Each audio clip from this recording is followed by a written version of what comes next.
that really, to me, brought it back into that T-Rex, that kind of glam thing. So I've just become obsessed with doing that. Now I want to do it on every single song.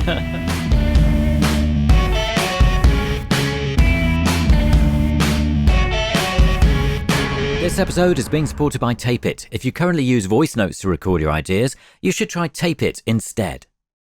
I made a quick demo, and it was sort of like, it was almost not a joke, but almost like, imagine if we did this, and sent the demo, which, I mean, I can't believe I'm about to play this. The demo sounds terrible. So this is you playing piano recorded on your phone? Yeah.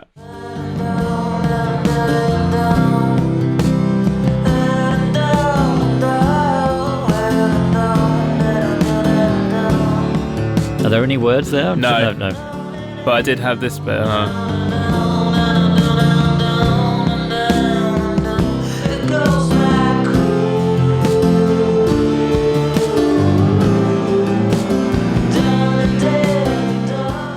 So I mean, that's not just you playing piano. I mean, you've got a few other things going on. Yeah, I just sort of threw in some, some rougher diff drums. But for me, that was the lyric that sold me on it.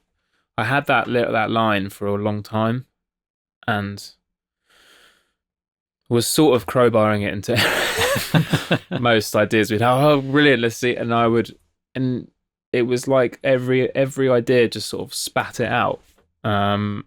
Because I thought it was a tough line. I thought it was, I thought there was something masculine and macho about it, and this song developing, it was like, obviously I'm going to crowbar the same line in, but it just suddenly, I knew immediately that it connected and it clicked, and it gave, writing the lyrics was easy because I knew exactly what I wanted to say, and it felt like it was coming from a genuine place. Well, I think it's great. So, I mean, you sent that demo then that we just heard to Ben. In a kind of joking way, in a kind of way like, imagine if we actually did this, and he was all for it. He was like, we have to do this. It's brilliant.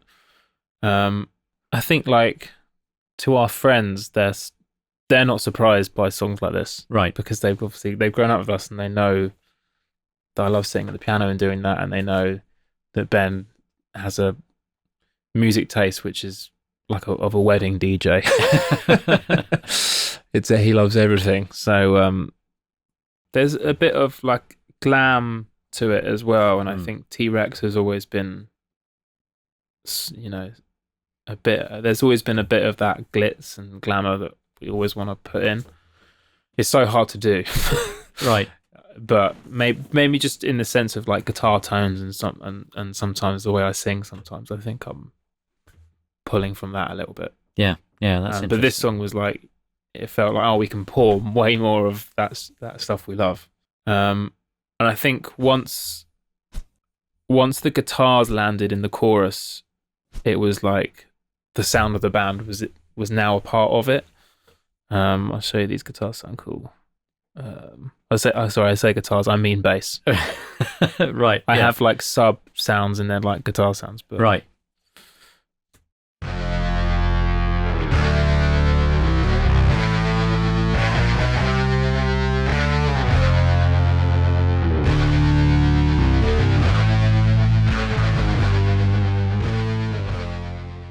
Yeah, just having them in there suddenly, felt like it was a part of the band.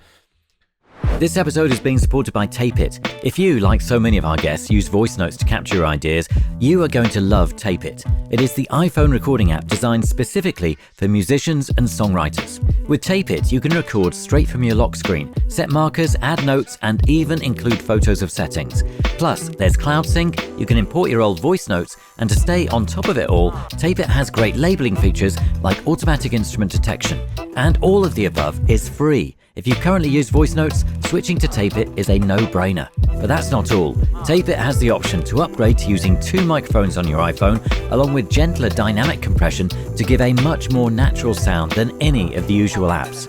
And we have a special offer of a whole month of this high-quality recording for free. Just head to tape.it/tape notes to try it for yourself and see what a difference it makes. So in the studio, I had the T-Rex thing is having cellos. Right. And we had this idea, what would be great if we had cellos on it. But instead of like getting someone to compose with string parts, going through that whole process, our engineer P. Hutchings, he was like, I think I know a guy. And there's this amazing cello player who came down who was in the middle of a tennis game. He's like, we finished the tennis game in sort of half an hour, and I come down. So he came down to rack with the cello like on his bike. And really nice guy, and showed up and had this amazing cello that was like 400 years old. And wow. And then it turns out he had done a lot of Raw Blood covers on cello and kind of events and stuff. Wow. So it was just like, amazing. it was just unbelievable. And so we doubled up all of my bass with cello, so he can kind of hear it a bit clearer when I isolate it. But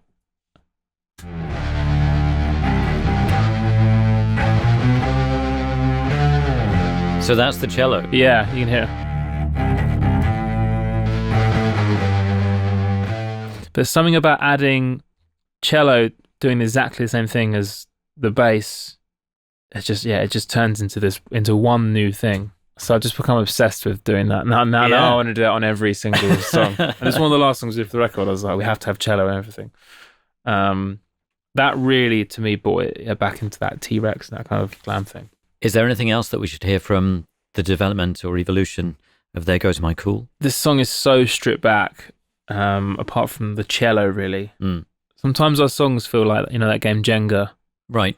Well, we might add loads of layers, but then we do this brutal game of removing things and find the point in which it topples over, And I think there's a lot of songs on the record we did that with, where how stripped back can it be?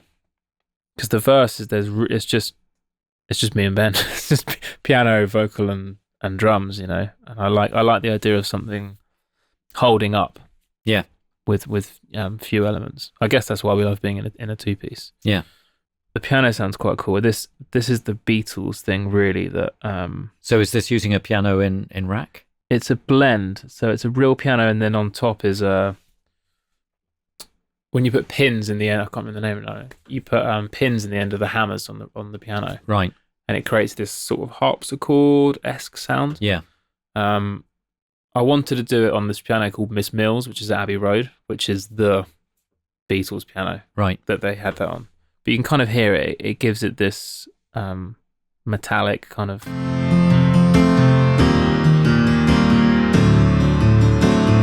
Yeah. Yeah. It kind of makes it sound like an acoustic sometimes when the.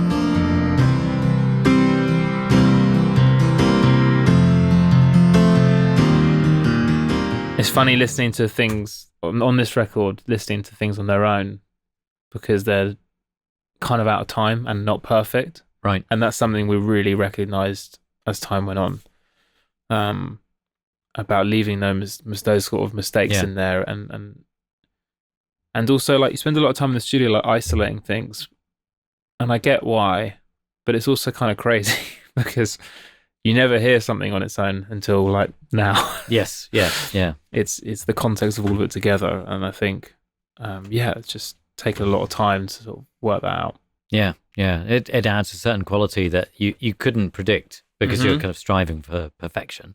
Yeah, and I think one thing we learned was that mistakes will do like one of two things: either you'll fall in love with them, they'll become one of your favorite bits, or they'll pain you so much that you have to go back and redo it. Yeah. And I think a lot of the time we'd have that instinct of, oh no, I heard I made a mistake, or I went out of time, or my vocal went out of tune or whatever. And we'd always go, okay, I hear that as well, but let's just wait for a sec and let's see how you feel about it tomorrow.